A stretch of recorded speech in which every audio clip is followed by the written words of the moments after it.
Hello and welcome, everybody.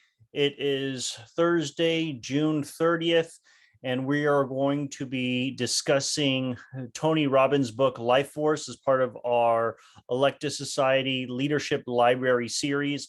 Again, this is a way for us to discuss important topics that can help support us and everything related to leadership and success. In this case, it will be about health, but also it's an opportunity for all of you as members to network with one another.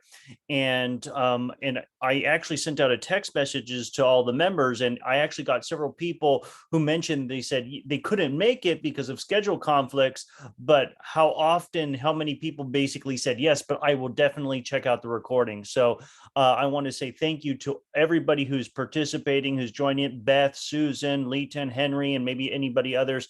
Just to let you know that I appreciate you being here and being part of the discussion, because it actually, when you add and when you share, it makes a difference. Even though people might not be in this virtual room, they'll watch the recording, be able to see you and know you. So I really appreciate that. So let's jump in terms of, I always believe we should start off with a networking question. So again, we can just do a round robin. If for some reason you can't speak, just let me know in the chat.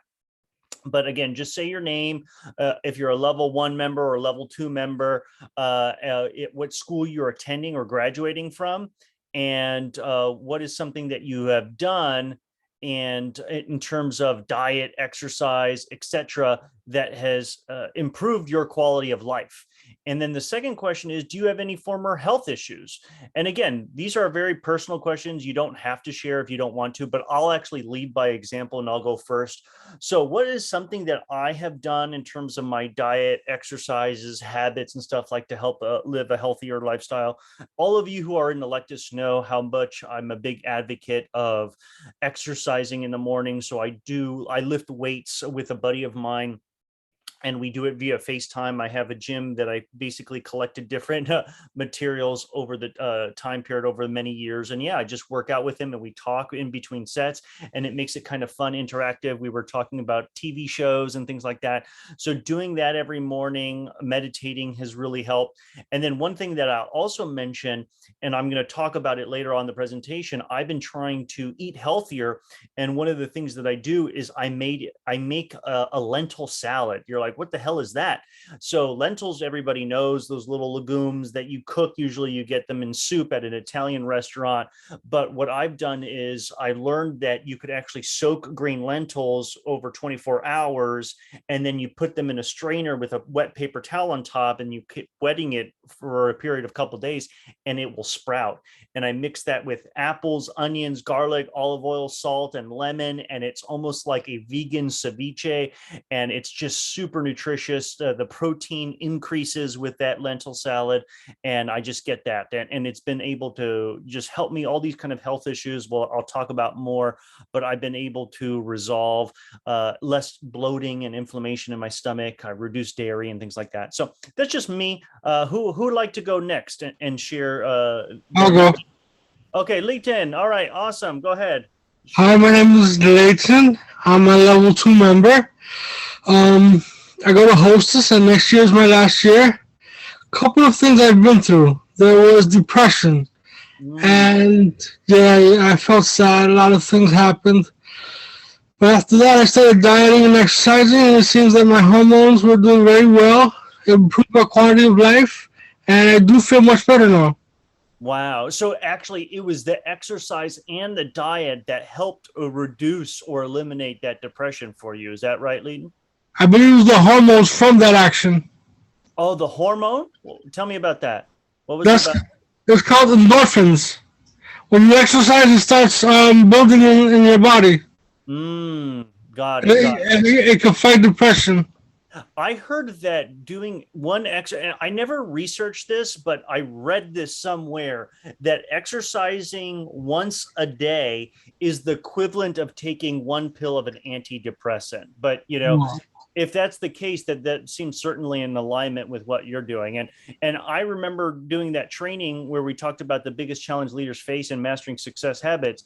And if any of you or who are watching this saying, oh, Tim, how do I exercise? I don't have time. I have kids. I have family. Listen, if you just do 5 minutes, if you do 1 minute, right? I told you, my wife, I encourage her to exercise. She's doing the 4-minute Tabata. So she'll come home after work late one day and I support her. She's like, okay, I'm going upstairs for 4 minutes and, does, all these different things. And she's back downstairs. So in less than 5 minutes, she's done a complete body workout. So awesome, Leighton. Thanks so much for sharing. Who'd like to go next? How about you, Beth? You want to share? Sure. My name is Beth Davis. I'm a level 1 member. I just graduated from East Carolina. Yeah. Well, that's something I've done that's improved the quality of my life. I got my degree. There you go. Absolutely. Absolutely. So since March, I've lost 20 pounds. Wow. I'm working on Congrats. trying to get it down a little bit more.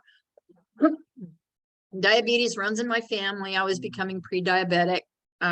So I upped my exercise. I dropped weight. I cut out a lot of junk food. I didn't cut out all junk food. I'm still guilty of once in a while, but it's once in a while and not all the time. I am 62, and so I have to work a little harder to stay healthy, because it does get harder as you get older. So I'm drinking more water. I'm drinking less coffee. I don't really do sweets at all. And just little changes have made a difference. I'm working on upping my exercise level now that I'm not taking 5 classes a semester. So that's helping too. I have more energy because I'm getting up and I'm moving. I try and dance at least 10 or 15 minutes every day, because dance is a really great full body workout. So I haven't really resolved any health issues. I am going to go back next week and get my A1C checked. Hopefully it's down, because I don't want to be a diabetic. That doesn't sound like fun at all. So I'm going out of my way to push that. I have pushed it off 10 years past the point where my mother became a diabetic. Wow. So Congrats. I think, yeah, she's been a diabetic for 30 years. And so if I become one at this point, I still managed to put it off for 10 years. So I've reduced the chances of having serious issues from the diabetes. So Wow. that's where I'm at.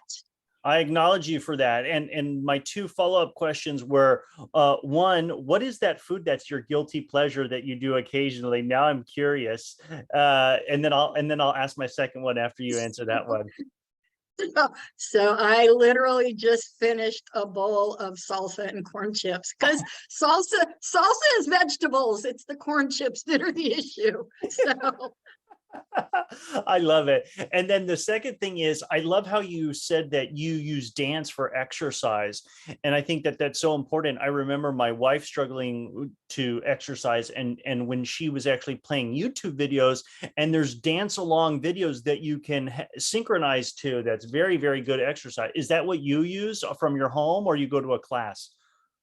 well, I do it at home, but I kind of, it's a time management thing. I put in my worship and my meditation time and my exercise kind of all at once, and just I love that. Kind of gets it all covered. All right, hit 3 mangoes with 1 stone, as I like to say. So thanks so much, Beth. I appreciate you sharing and being very detailed with that. The next person is Susan. Susan, are you available to unmute yourself and share? I sure am. Hi, everyone. My name is Susan. I'm a level 2 member. I go to SUNY Empire State College. This is I'm going into my 3rd semester in the fall. I have depression and anxiety, which I manage with medication, but I've lost, I would say 30 pounds in the last year and a half, last year, I should say. Congratulations. Wow. And I feel pretty good. And my guilty pleasure is mixed nuts. Which ones? Cashews, almonds? Mixed nuts, mixed, all of them. All Yeah. of Those are actually good for you. Those are good for you. Yeah. High in protein.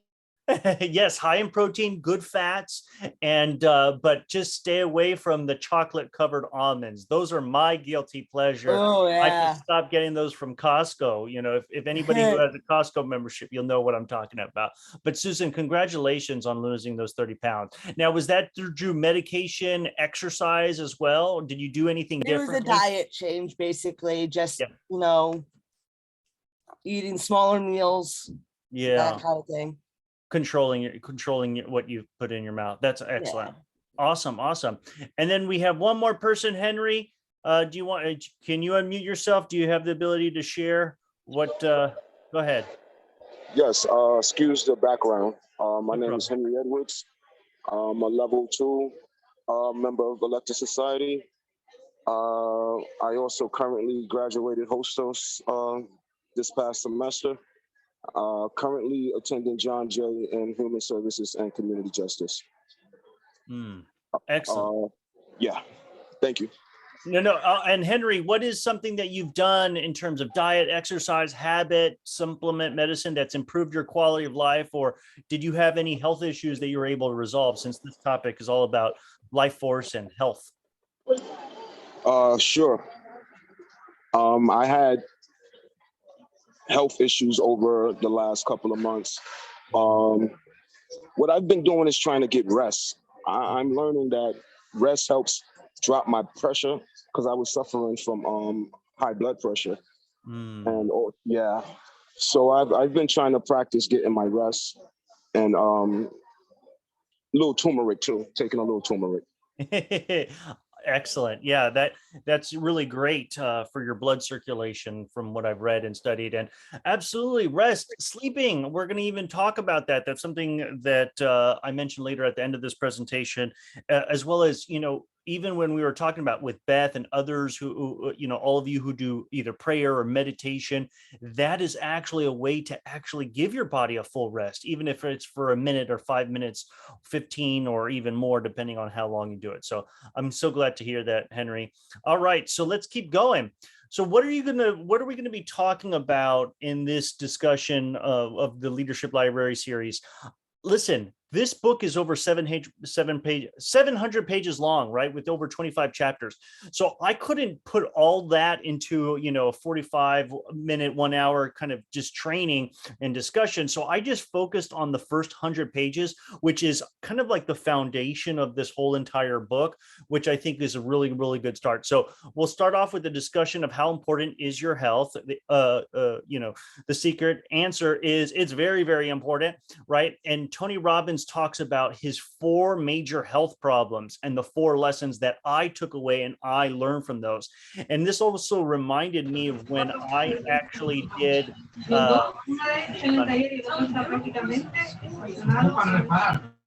hey, Chris Magnificent, welcome. I had to mute your microphone because there was a lot of background. Thanks for joining us. So what ended up happening is, when you see Tony Robbins talk about his health problems, it actually reminds me of a whole training that I did for some of the level 2 members. It's called about creating health and wellness, my personal story, because I suffered from all these health problems and I had to go through the medical system and learn all these different lessons. So I almost felt very akin to the stuff that Tony Robbins was going through. Then we're going to talk about the top 6 causes of death in the world and the tests to help prevent them, right? Practical tips from the expert on reversing aging. I took a slide out of my longevity presentation from Electus to actually cover that. Tony Robbins dedicates a whole entire chapter to this expert, and I'll talk about that. And then just conclude with some next steps to optimize your health. So let's keep going. So the first one is, how important is your health? Well, I just took this quote out from the book, which was so powerful. A healthy person has 1,000 wishes, but a sick person only has one. And it's such a powerful thing. And just as a person who is so dedicated to working hard. I even work on the weekends, and I feel like there's so many goals and things that I want to accomplish. There's so many times when I think to myself, maybe I shouldn't work out. Maybe I shouldn't exercise. Maybe I could do so much more with that time. But then I have to constantly remind myself that I don't just exercise for, just to like lift weights and get stronger. It's part of my whole cardiovascular health. And I can't do anything if I'm not healthy and have that optimal performance. So it's just actually making a commitment to your health and make it as one of the priorities, and not what most people do, deprioritize that. And then in the book, they talk about, imagine a billionaire was diagnosed with a painful chronic or terminal disease. They would give everything, all their wealth, just to have a healthier lifestyle, a better well-being.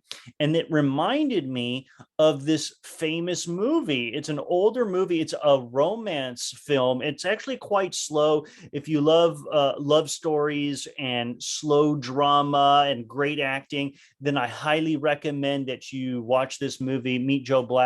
For those of you who don't know, it's about Anthony Hopkins is this media mogul, and Brad Pitt plays a character. I don't want to reveal the whole entire plot, but it's a person who dies, and then the Grim Reaper or death takes over his body, and then wants Anthony Hopkins to mentor him. And so just having him confront that he knows that he's going to die, and interacting with this person, is a very, very fascinating story. But there's so many good lessons in that movie that I wanted you to highlight, but it's just how much you appreciate all this life and integrity and all the different things that we talk about in terms of elective society. Anthony Hopkins represents that. So I definitely recommend that you all watch that and check it out. The next thing that I wanted to talk about is, what's one of the many health problems that Tony Robbins suffered from? And one of the big ones was the pituitary gland. So he had a tumor around that area. And if you're not familiar with the pituitary gland, that also releases human growth hormone. And so if anybody has an extra release of human growth hormone, they become very, very tall, very, very big. It's a disease known as gigantism. And then you could see their faces and how those people kind of start to look very similar and very huge.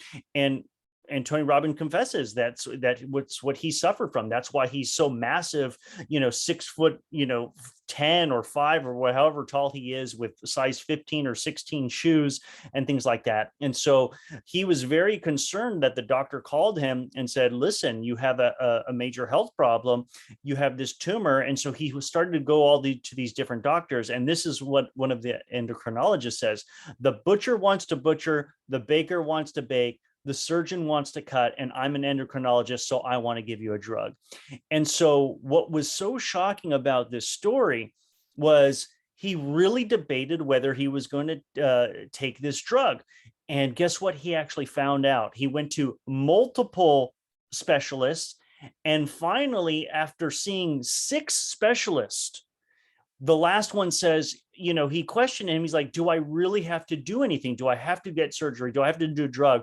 What if I just constantly monitor? He's like, well, if we monitor you frequently and it's not a problem, and this growth hormone that you have is at a steady level and it allows you to perform at this high level, I know a lot of athletes that would pay so much money to have what you have. Well, we'll monitor it and see if it gets out of hand. And so that's what he decided to do, to not do anything, just to closely monitor it. And guess what he found out? That drug that the endocrinologist was recommending, well, guess what? He found out, meaning Tony Robbins, that drug was pulled from the FDA. It was actually causing more health problems. And to think that what would have happened to Tony if he actually took that drug. And so the whole lesson from this was always seek out a second opinion. And in this case with Tony Robbins, he sought out 6. So it's always about seeking multiple opinions before you make any important medical decision. Okay. And so let's keep going. over the next thing that they talk about in the book is this whole topic about drugs. And I was actually surprised to see that this person, Marcia Engel, if I'm pronouncing her name correctly, or Angel, here she wrote this: over the past 2 decades, the pharmaceutical industry has moved very far from its original high purpose of discovering and producing useful new drugs. Now, it's primarily a marketing machine to sell new drugs of dubious benefit. I was like, wow, those are some strong words. And she is somebody who's very, very important. She was the first woman editor-in-chief at the New England Journal of Medicine, a very prestigious medical journal. And now she's the current faculty member at Harvard Medical School. So again, you know that this is the person that is really legit and has a lot of credibility. And if this person is actually saying that, oh my goodness! If I don't know if you've all seen that movie with, it's called Sicko, and I think that from the creator of Roger and Me and Bowling for Columbine, that famous director, he directed it. It was a very powerful and moving thing, and this also reminded me of that documentary. Is that how big? Oh, Michael Moore, thanks, Beth. Oh yeah.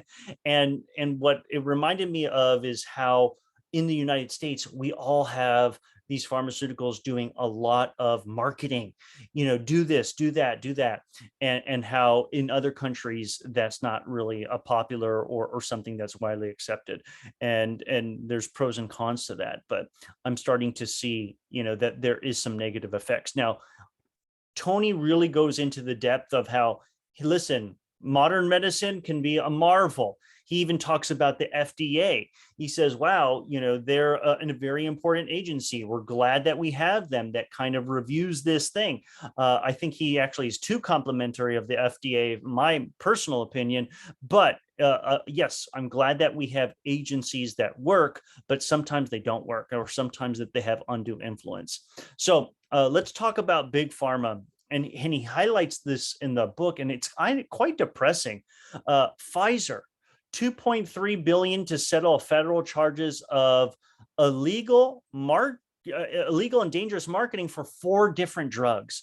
Questor Pharmaceuticals, bribing doctors to inflate the sales of drug for infant seizure disorders. I think, if I remember, it went from like a couple of dollars to thousands upon thousands of dollars for this medicine, which is a shame.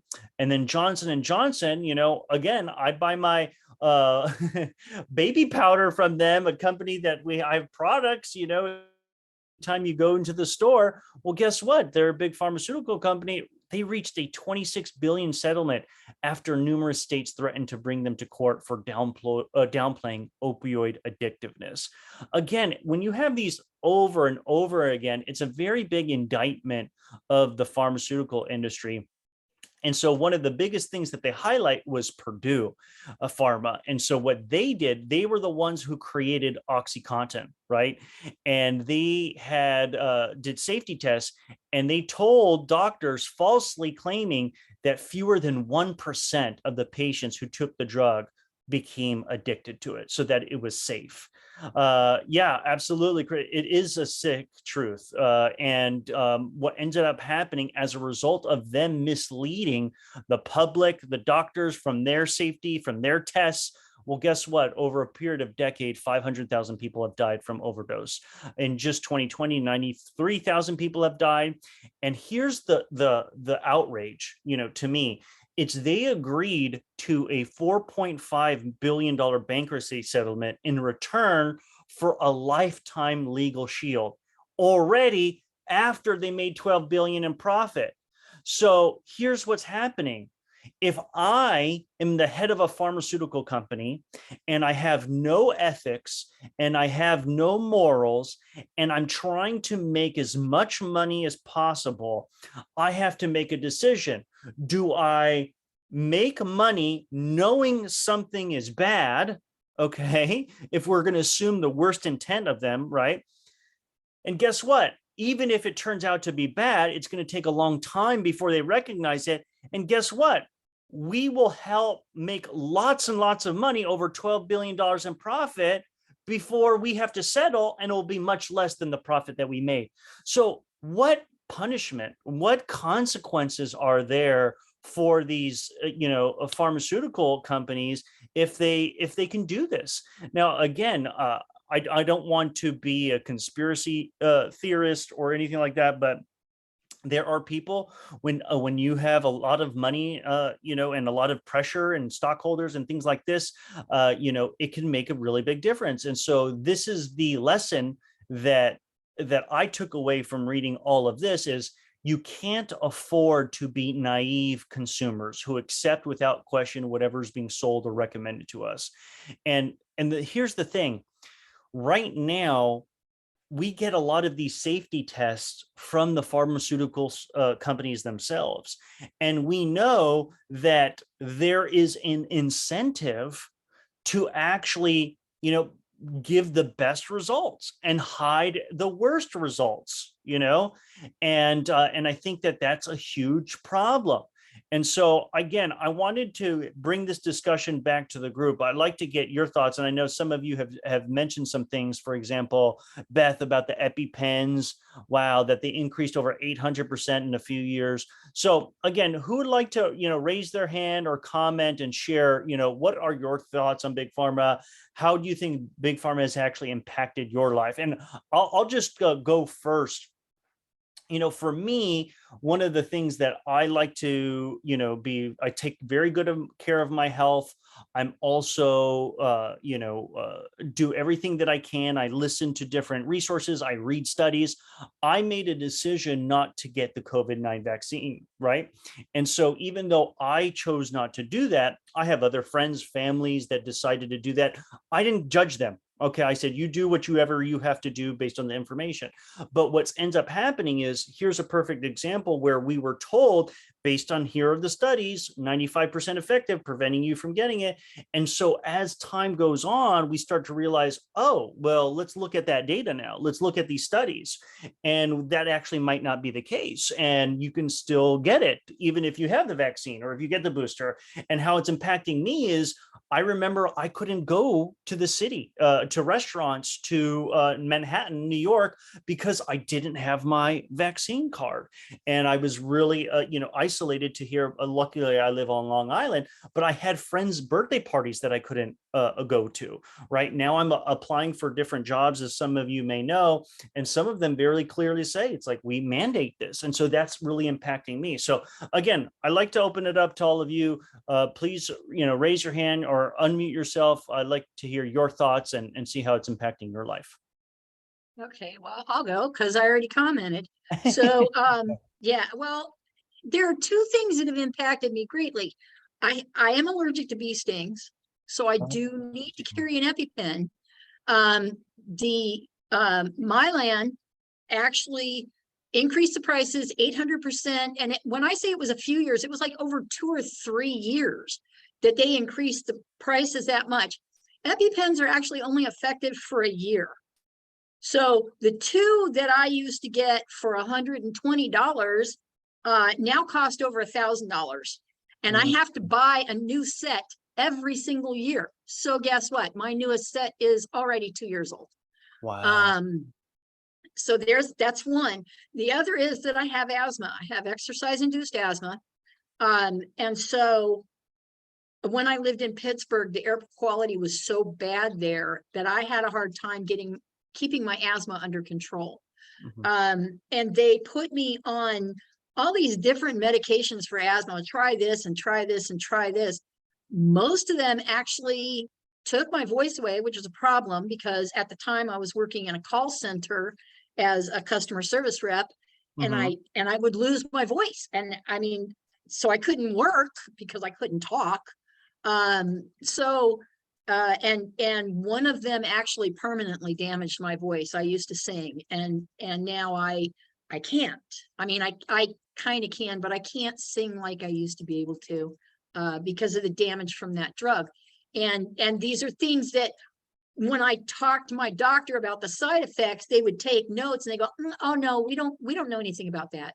You're the only person who's ever had that side effect." And I'm like, I'm not buying that. So, I mean, my quality of life has been impacted by drugs that I need. Like, I'm addicted to air. I know acknowledging your addiction is the first step to, getting over it. But, there are some addictions we just can't get help with. So I'm addicted to air, and that drug that I need for breathing actually caused damage. Wow. And so, and it really does come down to profits. Oh, we know this happens, but our profits, stockholders, got to keep them happy. And it's like, what are you damaging in the process? No, absolutely. And that's so unfortunate. And it almost reminds me, the thing that stood out based on everything that you're saying was when you actually told about your side effects, and it almost felt like, no, it was almost like gaslighting, like that's never happened to anybody else before. And it reminded me of one of my cats. Again, I tried to stay away from pharmaceuticals. I've had to learn that, you know what, some pharmaceutical drugs and stuff may be necessary. And he was such a violent cat that we tried all these different things, diffusers, different, cat essential oils, whatever it is, and none of it worked. But guess what?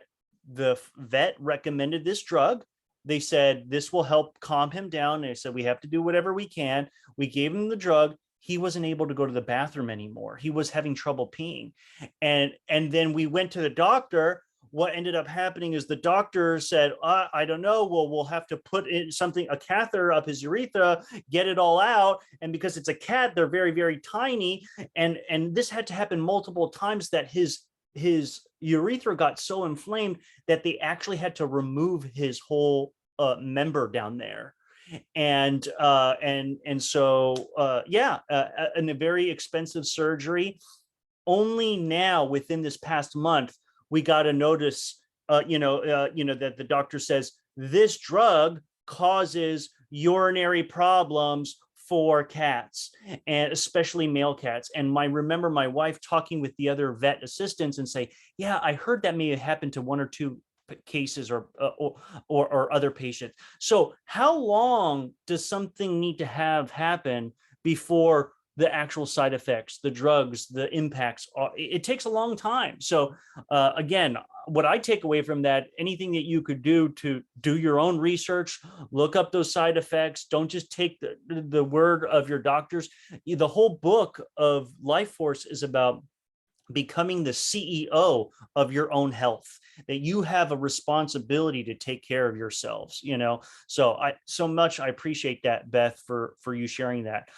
Do we have another comment of anybody else who wants to give their opinions on either Big Pharma, of how it's impacting your life? I'd love to hear it. Who'd like to share?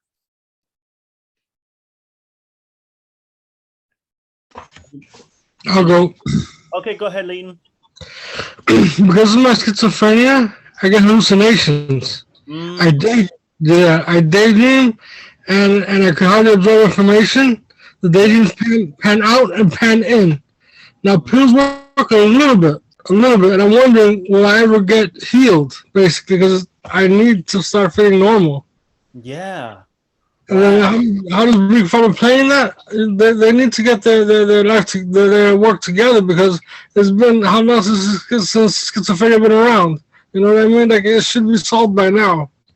Wow. And one of the things is that reminds me, and what we're talking about, have you sought out other doctors, other different types of medicine? Even, we have Western commercial medicines. Have you looked into other different things and other opinions, right? Things that you could do. A little bit, not too much, not yet. I'm trying to take it in as it comes, little by little. Well, I definitely recommend that you do. Again, I have to say this, I'm not a doctor, right? Full disclaimer, but I have just so many experiences and different stories. And this is something that I highlighted in my other program about my own health story, is you go to one doctor and they say, here's what you need to do, right? And this is what the solution is. Then you go to another doctor and then they say they need to do this. And I'll give you, I don't mean to talk all about my cats during this whole training, but I think it's worth mentioning. So what ended up happening is my cat had a colon that was enlarged, so he wouldn't go to the bathroom. So I went to the doctor. A vet says we need to give him a surgery. There's chances that the surgery won't work. It's very experimental. And I asked the doctor, the vet, I said, what do you recommend? Do you, I want your opinion. And he says you should put the cat to sleep. Okay. And then I said, no, I won't accept that as an answer. And so I ended up going to another alternative doctor. He gave me some alternative medicine. It was like Oriental medicine, some supplements. It didn't do anything. Went to another doctor. They said, well, whatever you can do to, maybe he might just need drugs, to soften his stool for the rest of his life. And so I had to use my own research, experiment, trying, and we were able to adjust his diet, do some other things. But again, you're going to find out all these different opinions. The Mayo Clinic in this book recommends that the first diagnosis can often be many times wrong. And so, Leighton, I wish you the best in terms of your search so that you don't have to be on that medication or reduce it down or whatever you can do, or maybe find an alternative medication that can help support you. But I do really appreciate you sharing and being very vulnerable and sharing that. Thank you so much. Okay, let's keep going.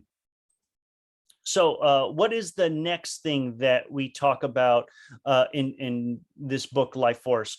Tony had other health problems. He had spinal stenosis. So he just had years of back pain. And you imagine if you've ever seen Tony Robbins perform, jumping up and down, he's this massive guy, all that pressure on his spine, he would just actually accept it. And then he actually went out to Wyoming and down a mountain and was snowboarding, and he fell really bad and he tore his rotator cuff. And so he couldn't move. The pain was like 9 out of 10 on a pain scale. And so one of the co-authors of this book, I think it's Bob Harari, but don't take my word for it, but he's an expert of stem cells. And so he's like, what can you do? And he educated him all about it. And what's so amazing, what's actually quite disappointing, I thought that the United States would be the most advanced, medicine to actually adopt and approach stem cells. No, it's not the case. They have some limited use of stem cells, but it's actually other countries. So he had to go to a South American country in order to get this valuable treatment. And when he did get that treatment of the stem cells, guess what happened? Within days, he actually got his full rotation, completely healed the shoulder, and his back pain went away. And so there's a whole chapter dedicated about the amazing science of stem cells. And you actually have stem cells within you right now.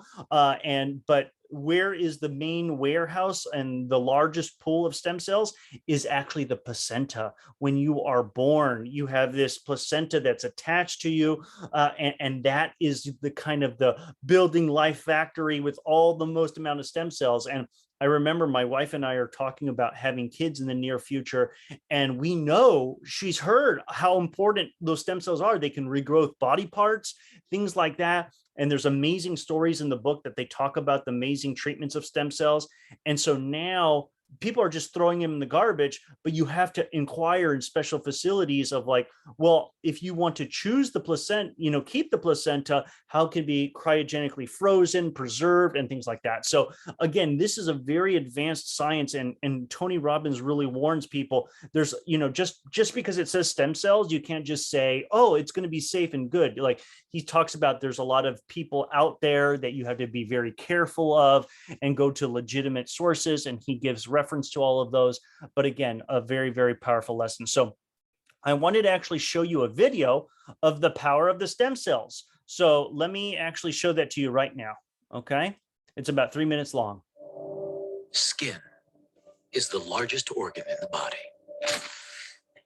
And when it's severely burned, it needs to be replaced quickly and massively. The standard techniques that we have now, that takes weeks, months, sometimes. And the reason why people die is because of infections that develop while we're waiting for the skin to heal. How are you doing pain-wise? Okay. So if we could find a way to get normal, healthy skin, as much of it as we want, within a week, that's the holy grail in burn surgery. George Gerlach thinks he's found a way, but he'll need a gun. We call it a skin cell gun, a device for the deposition of skin cells onto the wound. It looked like something you'd see in Star Wars. This is Matt Euro, state police officer from Pennsylvania. He's one of the first people to be treated with the gun. I attended a July 5th party at a friend's house, and there was a small bonfire. I was standing next to the bonfire, and an individual decided to throw a cup of gasoline on the fire. The worst part was my face. It was the whole right side of my face here, my ear, my neck, and my shoulder, and the entire top part of my arm. Urim had suffered severe second-degree burns. This photo shows what a second-degree burn looks like. The arm kind of looked like a piece of charred meat, like a hot dog that was left on the grill too long. The doctor said that I might be a candidate for this new procedure, which is a spray gun, and asked me if I would be interested. Skin cell spraying is like paint spraying. Just you need a more sophisticated device, like computer controlled. We isolate cells from the healthy part of the skin, the patient's own cells, which can be taken in a water solution, and that solution is prepared for cell spraying. Basically, what they were doing was taking my stem cells from my skin and putting them all in the gun and spraying it on my arm. Scientists have been able to regenerate sheets of skin for decades. The problem is it takes weeks for that skin to grow, and the new skin is extremely fragile. Gerlach's gun solves both of these problems. It takes like 1.5 hours to take the biopsy, to isolate the cells, and to spray the cells. This is what Urim's skin probably looked like before treatment. This is what it looked like 4 days after it was sprayed with his own stem cells. They did it on a Friday, and my follow-up was that Monday, and the burn unit said it was healed, completely healed. Though the skin gun is still experimental, over a dozen patients have already been successfully treated. Isn't that incredible? Yeah, I loved watching your face when you not only seeing the horrific like images, like ew, yuck, the birds, but also the amazing transformation. But again, the reason why I share that is because this is the amazing power of the skin cells. How much that they can actually accomplish to really help heal people, and I think that this is going to be the new discovery. So again, let's continue with the training. I'm going to share the screen again. So this is Tony's fourth health problem. Okay. The guy was trying to eat healthy. So he would eat salads all the time, but he's like, I need a protein. Well, guess what? Fish has great omega fatty acids. It's great for you. So he would get, it with either tuna, and his favorite fish was swordfish. But those of you who know, now we are starting to learn the bigger fish bioaccumulate the mercury that's all in the atmosphere that gets into the water, gets into the small fish that eats the bigger fish. And it just, the concentrations of mercury are so much that this was one of the reasons that was causing him to be extra lethargic. And so as a result, he actually got a test that determined, hey, you know what? Your mercury levels are really, really high and you need to detox. So again, here was the important thing. How many people are suffering from fatigue and they say, I have low energy and I don't know why, and they just have no idea what are these health ailments. So again, the lesson from this was get multiple diagnostic tests for early detection of your diseases and discover what may be causing fatigue or other potential health problems. So again, let's jump into what are the top 6 killers. Oh, Elizabeth, I'm just seeing your comment. You had 2nd degree and 3rd degree burns on the back of your legs. Oh, I'm so sorry to hear that. My leg is scarred to this day, but only visible if I get a sunburn. I had no idea what my mom put on it, and I was 3 at the time. So again, sorry to hear that you actually had that happen to you, but what could have been possible if you actually would have had stem cells at this point in your life? All I know is that whenever I get burned, I become like a overly concerned grandma that my wife makes fun of me, that I'm like, get out the Neosporin or polysorpin, put that cream on, whether it's a cut or anything like that, because it's amazing the healing property of just that little thing. And I remember one time the theme of today's training and discussion is going to be cats, right? Health and cats, because all my health ailments revolve around those topics. I got scratched by my cat and I said, okay, well, it was just a surface scratch. I let nothing happen. That scratch turned into a scar for months, and I couldn't believe that. And then what I ended up doing was I decided to put the polysorpin on it the next time I got that scratch, and a different scratch or a different cut, and it was gone completely. And I do see that, Elizabeth, that you were allergic to that. That's sorry to hear about that, but yes, whatever you can do, aloe, vitamin E, thanks Susan, other different things that you could do. And this is not just for you, because I know that happened to you when you were much younger, but again, this is for anybody to just take optimal care of your health, and what we could do, Beth, you have a cat scratch from a scar in 1977. That's incredible. All right, going back to the top 6 killers of people worldwide, the number 1 was heart disease. Okay, and again, I think that I think Henry Mother's passed. Again, our condolences for your mother passing away. From that, I think that heart disease is a big thing. It's also a Thank you, history Tim. of, yeah, Henry, my love to you, brother. And so what ends up happening is that heart disease and stroke represent cardiovascular disease, right? And so 18.6 billion people, 18.6 million people die globally from that. 659,000, 100,000 people die each year. So followed by that is cancer, 9.5 million deaths globally. And so what if we could actually prevent these things from happening, if we could actually have early diagnosis? So one of the things that I love, this quote at the bottom that I got from the National Cancer Institute from reading this book, is 89% chance of surviving cancer if it's detected early versus 21% chance of survival if it's detected late. So again, 1 out of like 7 people are just walking around thinking they're super healthy. And what would happen if they actually could do all these diagnostic tests and actually figure out, hey, I have some health problems, right? What can you do about it right now? So that's what this whole section in the book was all about. Yes, people suffering from chronic pain, inflammation, autoimmune diseases, yes, as some of the members, Elizabeth, I'm sorry to hear that you're suffering from those ailments, obesity, diabetes, Alzheimer's, cognitive decline. 1 in 3 seniors are diagnosed. So this is serious stuff. And so there's the whole book. It has a whole description of different supplements, things that you can do that highlight all these things. But again, I only had enough time to just focus on a couple of these things. So here were the top diagnostic tests on what to do for these ailments. So let's talk about heart disease.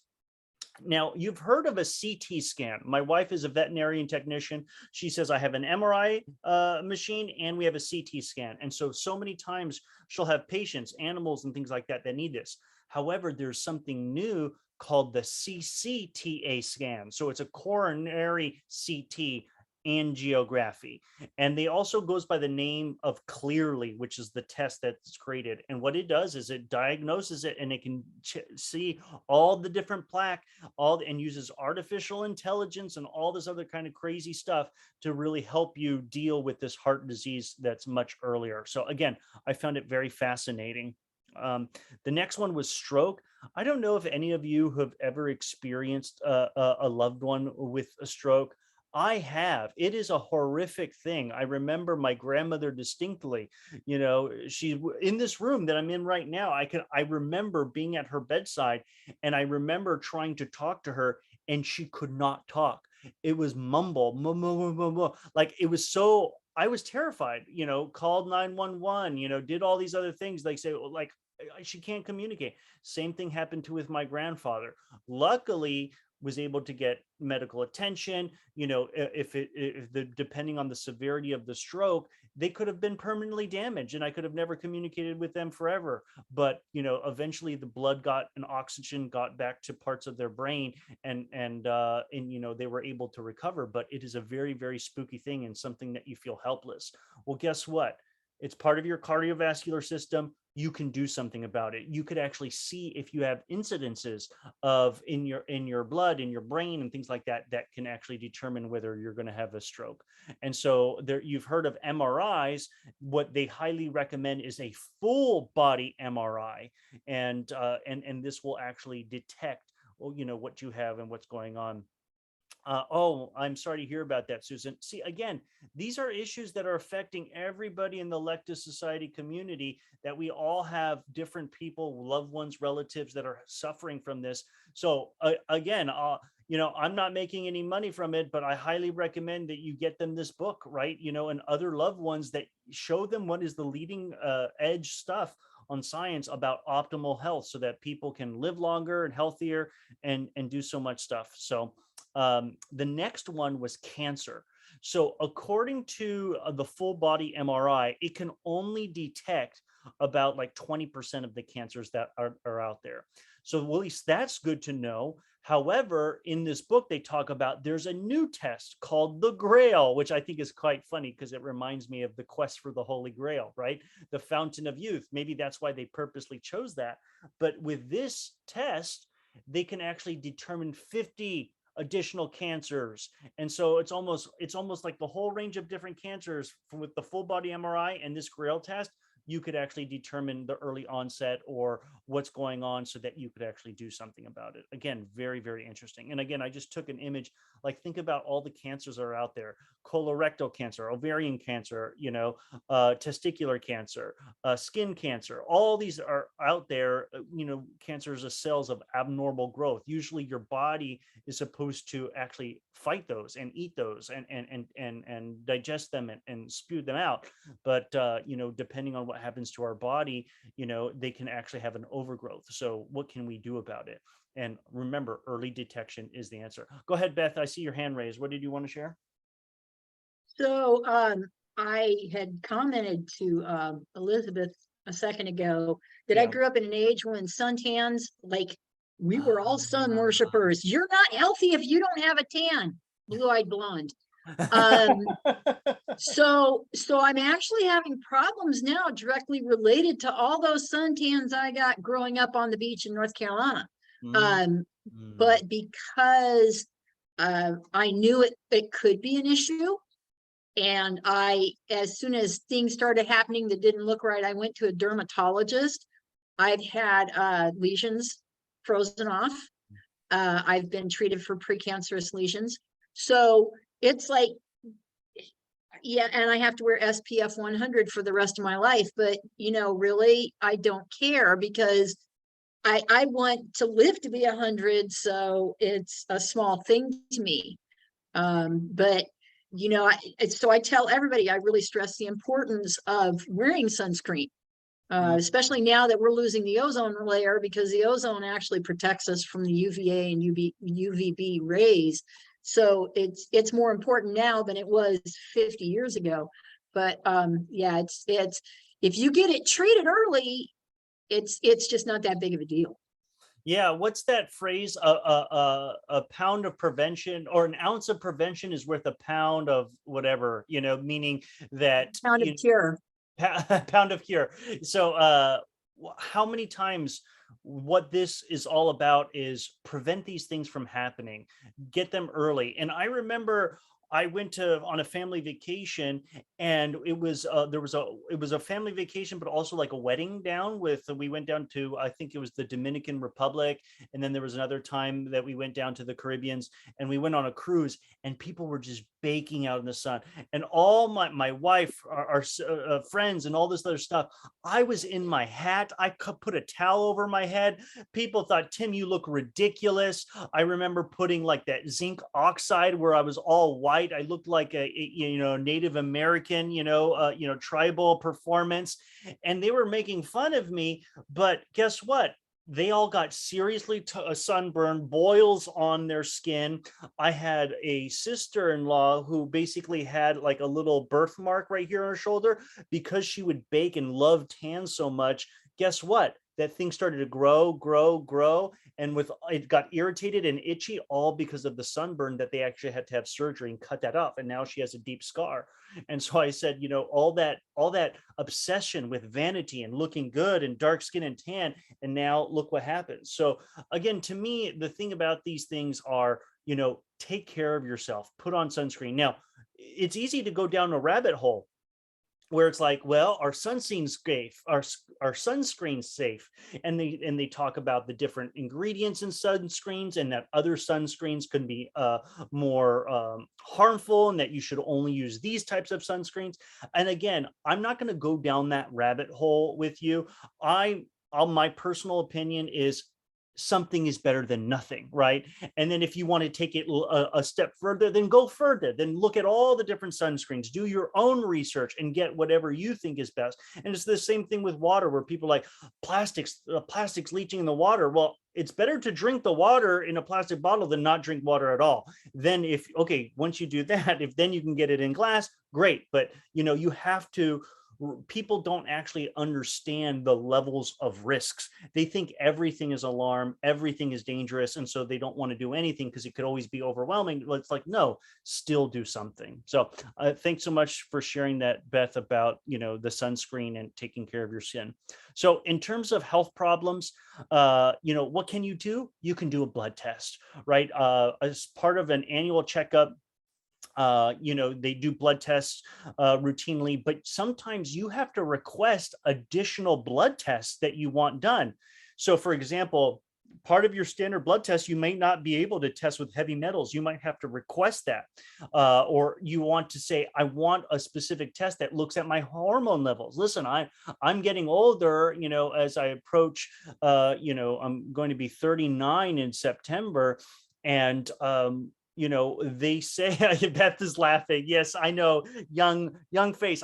Beth, you plan to live in 100. I plan to live in 150. So, I'd like to see that happen.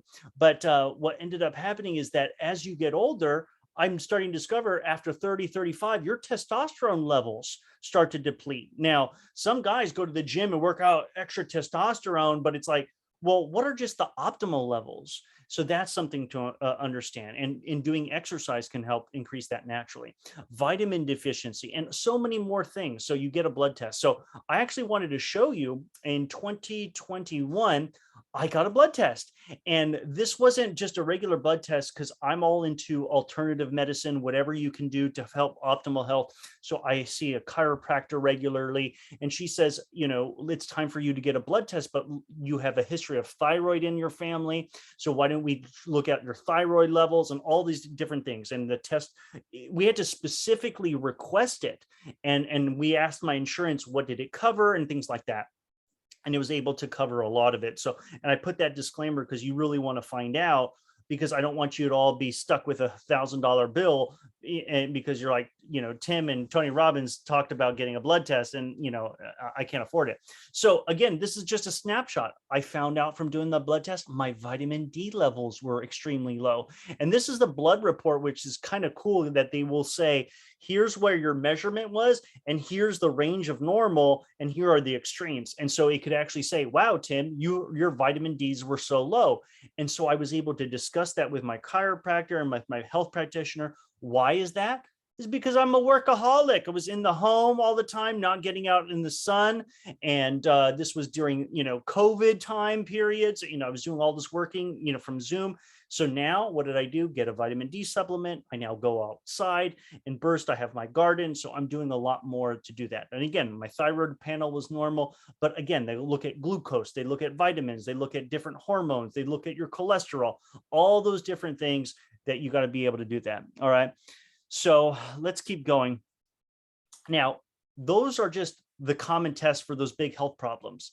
But what we didn't talk about is there's still more tests, right? So hopefully you don't get overwhelmed by this, but for osteoporosis, They have a new test that's called the bone density DEXA test. And that with a metabolic scan, they say that athletes do this because they want to know, you can actually predict if you're going to get an injury, right? Based on looking at your bone density levels, or if you're dealing with osteoporosis, and you can do something proactive about it.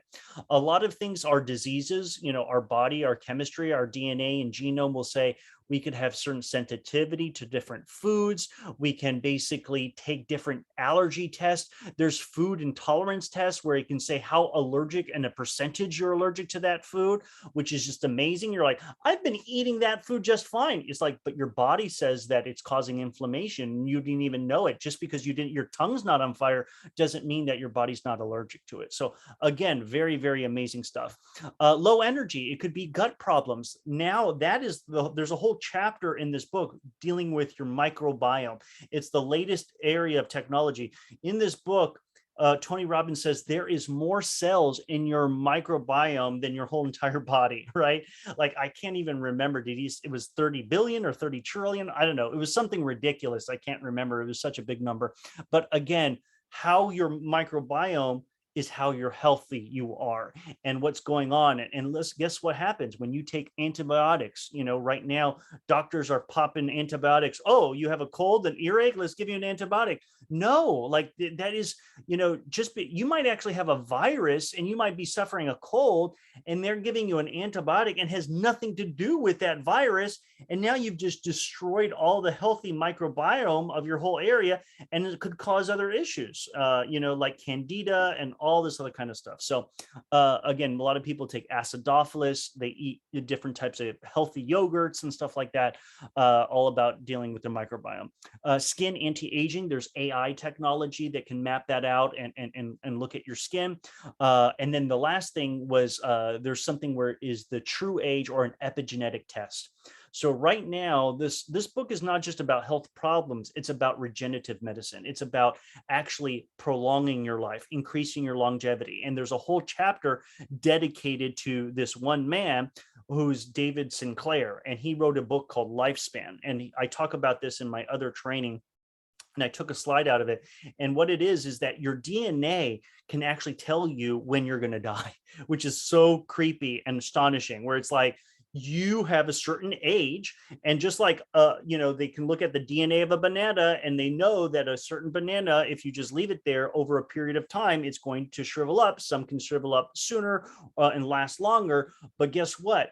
They can actually tell by looking at the DNA molecules, the telomeres, all these other kind of different tests, the Horvath clock test.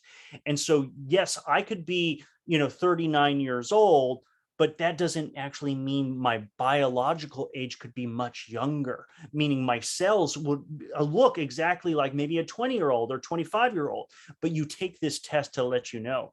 And so this was David Sinclair. He's a Harvard medical research professor. And he studied all about lifespan and what you could do. And I think this was and again, this wasn't necessarily mentioned in the book, but this is what I took from my other training where I talk about longevity and health and wellness, that he said you can increase your life by 14 years if you get your sleep, just like Henry, I think, was talking about before, right? Getting his sleep and rest, to not overeat, which I think one of you was doing that. I think that was Susan, or I can't remember which person, right? To, losing weight. Eat well, mostly a plant-based diet. So it doesn't mean you can't eat meat, but more fruits, vegetables, plant-based Mediterranean type of diet has been shown to be the most effective diet. Protein can make you build a lot of muscle, but it doesn't necessarily mean it's going to be good for you in terms of long-term health, right? There's a lot of fats and meat and things like that. So that's why they recommend small portions. Exercise and avoid and reduce stress. And that means staying away from toxic people, right? That helps relieve a lot of your stress. Having your meditation, all those things like that, boom, already you can live 14 years longer. And if you reduce your alcohol or eliminate alcohol consumption, moderate on the caffeine, no smoking, like, oh my goodness, like when I tell people I'm going to live to 150, I don't think it's that crazy. I mean, the way that the science is advancing, Beth, you and me, we're gonna live, we're gonna be centenarians, I think they're called, right? So- I'm shooting for 120, so that makes me middle-aged now. So exactly. But do you know, I want to bring this up as a little side tangent. Do you know how many people I talk to and like, I don't have kids yet. And they're like, oh, Tim, you got to have kids now. When you're going to get older, you're not going to be able to take care of them. I'm like, if I'm living to 150, I haven't even reached like 1/5 of my life yet, and you're already aging me. Like I'm going to be like, decrepit, and I'm going to need a cane at 60. It's like, no, boo, I'm going to live a long time. Don't put that negative juju on me. Not, don't you put that on me, Ricky Bobby. I'm going to be healthy. I'm going to do all these principles, and, I'm going to do well. Thanks for the Point- shout out, Henry. Go ahead, Beth. point out to them that actually being around kids when you're older helps you live longer. Because going back to college at 60, everybody was concerned about how I was going to keep up. And I had no trouble keeping up. I walked 1.5 miles for the Out of the Darkness walk in 5-inch stilettos this past April. So and it's like, I'm sorry, I'm 62. And yes, I did that. And I'm sorry to disappoint you. I don't need a cane. But yeah, I mean, just point out having kids when you're older keeps you young longer. I love it. I love that. And that actually made me, Beth, I'm so glad that you mentioned that, because it reminded me, I have to look up this study because I've only heard about people speaking about it. I think it may have even been David Sinclair, because you reminded me about hanging around young people. They did a study where they took older people where their young prime years, their 20s and 30s was in the 1950s. And again, these people had gray hair and stuff like that. They said, we're going to put you into this environment just like you were in the 1950s. So the clothing, the music, the wallpaper, everything. And they had to live in this area for a month. And guess what started to happen with them? Mentally, physically, they started to feel younger. They went from gray hair to dark black hair that they had when they were younger, just because they were surrounded in that environment.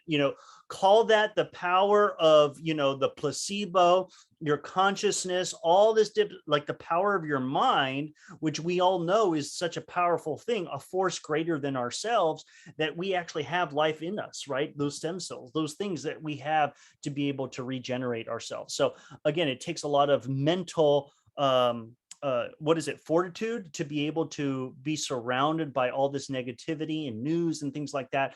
But that's why I've pulled away from social media very much so, and I focus on what I want to do. And again, I hope you do all the same. And so let's just wrap up the end of this presentation pretty soon.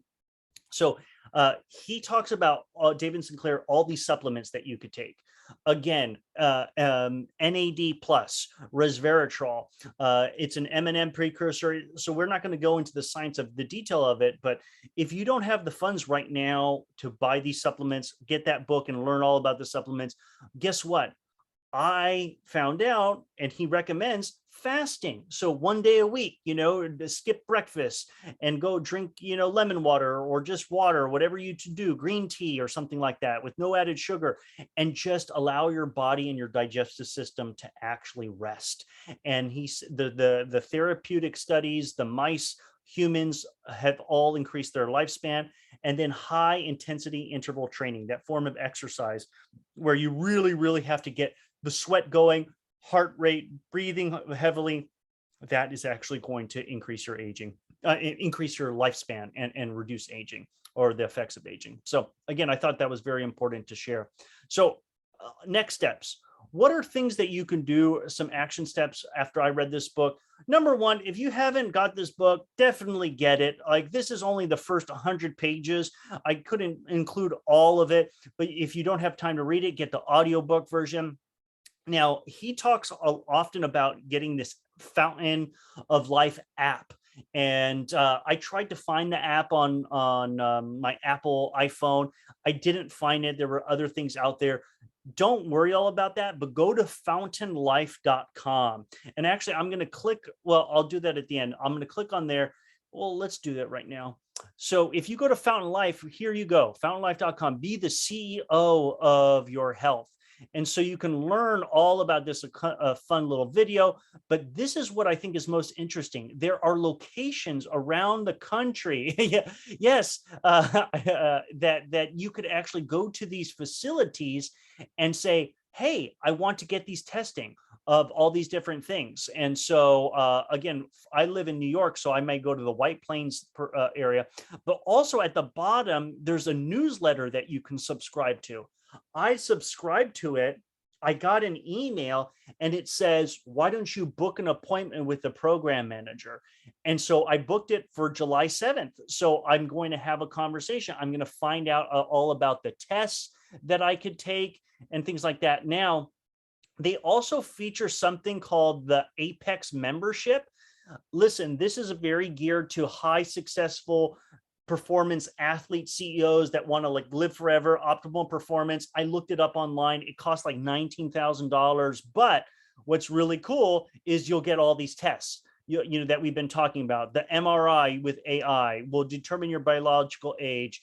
You'll do heart monitoring, early cancer detection test. You're going to get your personal physician consult with you and change your diet and stuff like that. Listen, I don't need all that. I don't have the money right now to buy all that. $19,000 worth of that private VIP service. But I do want to talk to a person. I do want to find out about these tests. I want to find out how much they cost, what maybe insurance covers or whatever it is, or pay out of pocket. But this is part of me discovering my own journey. I do want to do my epigenetic test. I want to figure out what is my biological age versus my clinical age. So again, something that's very important for all of you.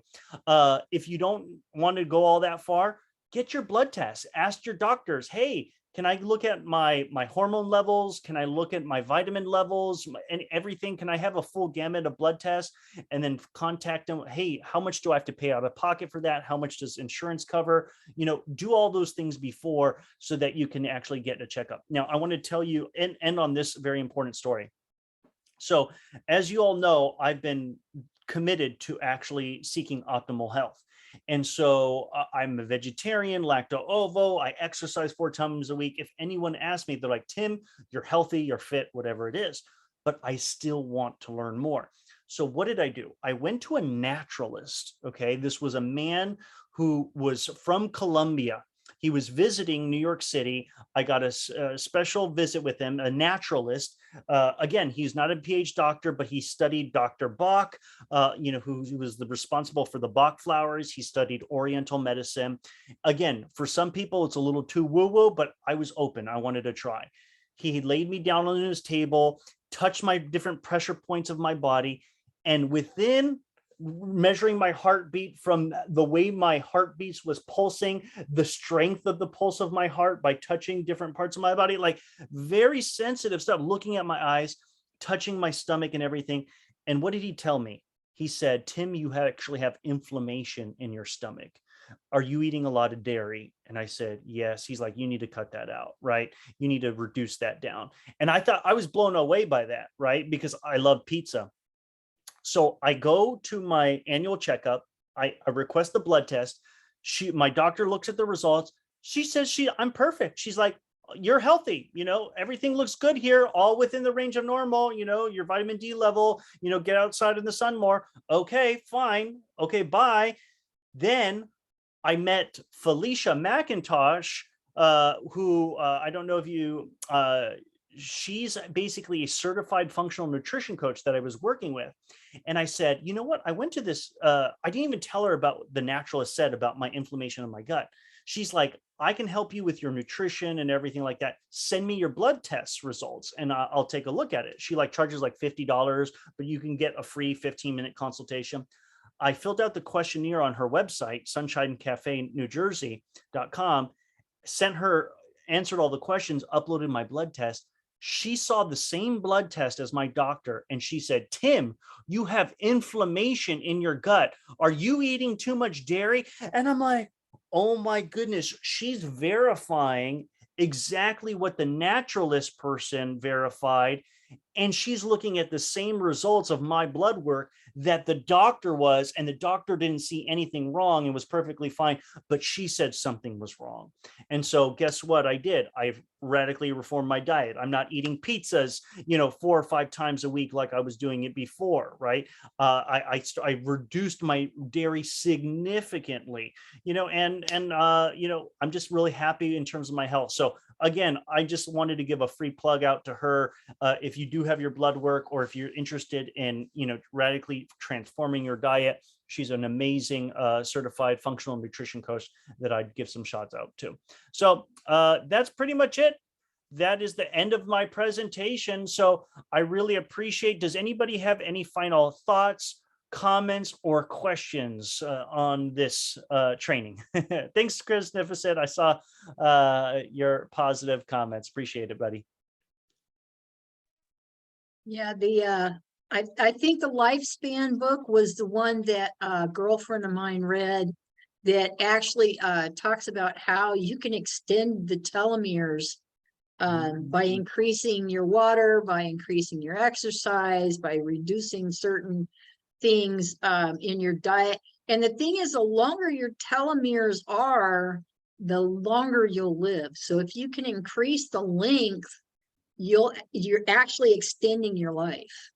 Absolutely, 100%. And I remember reading, there was a book, How Not to Die, where I first learned about the telomeres. And they basically said eating stuff like broccoli and cauliflower are definitely help you reverse aging and increase the length of your telomeres and things like that. So 100%. Thank you, Leighton, for the shout out. I appreciate it. I appreciate it, everybody. Any other final comments before we head out? Susan, you just turned 50 this year. Increasing your lifespan. Yes. Let's increase that lifespan. Awesome. Well, thank you. Thank you, Beth. Thank you, Henry, Leighton, Susan. And again, to all of you who are watching, Chrisnificent, all of you who are here, and for all those who are going to watch this recording and benefit, thank you so much. And great seeing everybody. I'll announce the next book that we will be reading shortly. I'll send that via email, and then we'll put that on the calendar, and I hope you can join us. Henry, were you going to say something? Something I barely use it. I'd rather go on natural. I think Henry accidentally you unmuted the microphone or something like that. It's okay. All right. Sending you all lots of love. Great conversation. Great sharing by everybody. And I'll send out the recording later on tonight for those of you to watch it. All right. Have a good night, everybody. Bye-bye. Bye, Elizabeth. Thanks so much.